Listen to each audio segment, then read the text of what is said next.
Hi, welcome to moms recipes. நம்ம today பார்க்க போகிறது வீட்டில் அடிக்கடி செய்யக்கூடிய சாம்பார் ரெசிபி தான்.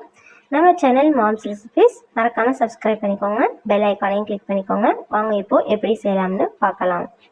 ஃபஸ்ட்டு நம்ம பருப்பை தனியாக வேக வச்சு எடுத்துக்கலாம்.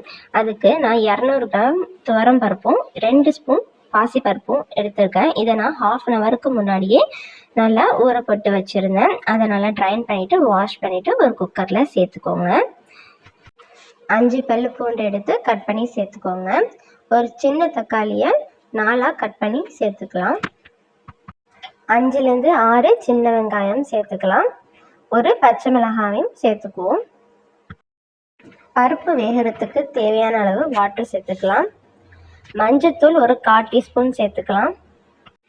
கொஞ்சமாக ஆயில் சேர்த்துக்கலாம். அப்போ தான் அந்த பருப்பு மேலே குக்கர் விசிலில் அடைக்காமல் பொங்கி ஊற்றாமல் இருக்கிறதுக்கு இது கொஞ்சம் ஹெல்ப்ஃபுல்லாக இருக்கும். பருப்புக்கு தேவையான அளவு உப்பு சேர்த்துக்கலாம். இப்போ குக்கர் மூடி போட்டு விசில் போடுவோம். ஒரு 5லேருந்து 6 விசில் வரைக்கும் வைப்போம். பருப்பு ஒரு சைடு வேகட்டும். இப்போ வேறு ஒரு பாத்திரம் ஒன்று எடுத்துக்கலாம். பாத்திரம் சூடானதுக்கப்புறமா 3 டேபிள் ஸ்பூன் ஆயில் சேர்த்துக்கலாம். ஆயில் சூடானதுக்கு அப்புறமா 1 டீஸ்பூன் கடுகு சேர்த்துக்கலாம். கடுகு வெடிச்சதும் அதில் ஒரு 1/2 டீஸ்பூன் வெந்தயம் சேர்த்துக்கலாம். 1/4 டீஸ்பூன் ஜீரகம் சேர்த்துக்கலாம்.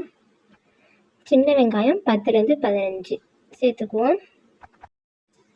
கறி லீவ்ஸு 2 கொத்து சேர்த்துக்கலாம். காய்ந்த மிளகாய் 2 எடுத்து கிள்ளி சேர்த்துருக்கேன். இப்போ எல்லாத்தையும் நல்லா வதக்கி விட்டுக்கலாம். வெங்காயம் லைட்டாக வதங்கினதுக்கு அப்புறமா அதில் நம்ம பெருங்காயத்தூள் ஒரு 1/2 டீஸ்பூனுக்கு சேர்த்துக்கலாம். 2 பச்சை மிளகாய் பெருசாக சேர்த்துருக்கேன்.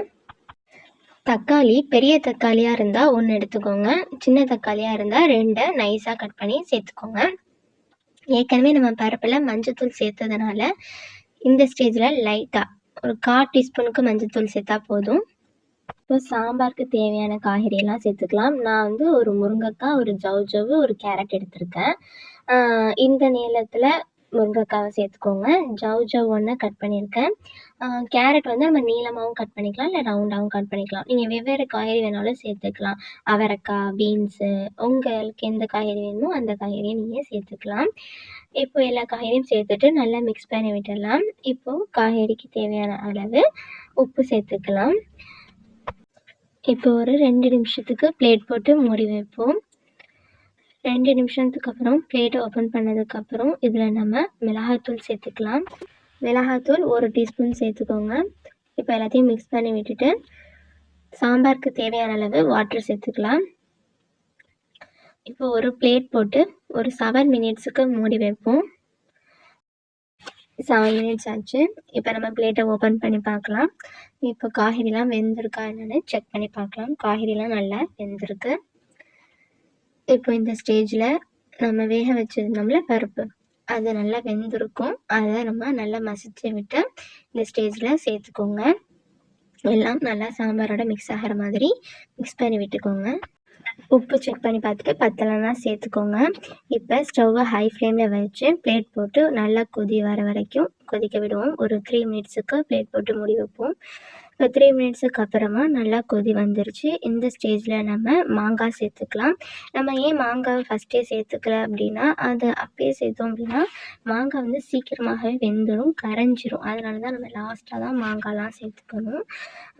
ஓகே, இப்போ நான் ஒரு மாங்காவை கட் பண்ணி வச்சுருக்கேன். அதை இதில் சேர்த்துக்கிறேன். புளி தண்ணி ஒரு லெமன் சைஸ் அளவுக்கு புளியை கரைச்சி எடுத்து வச்சுருக்கேன். அதையும் இந்த ஸ்டேஜில் சேர்த்துக்கலாம்.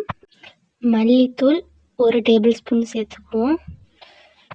ஒரு 2 மினிட்ஸுக்கு நம்ம பிளேட் போட்டு மூடி வைப்போம் மாங்காய் வேகிறதுக்காக.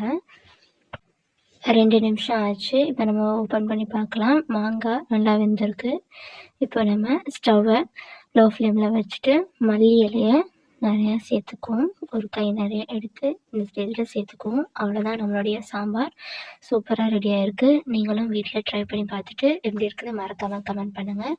நம்ம சேனல் மாம்ஸ் ரெசிபி சப்ஸ்கிரைப் பண்ணிக்கோங்க, பெல் ஐக்கானையும் கிளிக் பண்ணிக்கோங்க. தேங்க்யூ ஃபார் வாட்சிங்.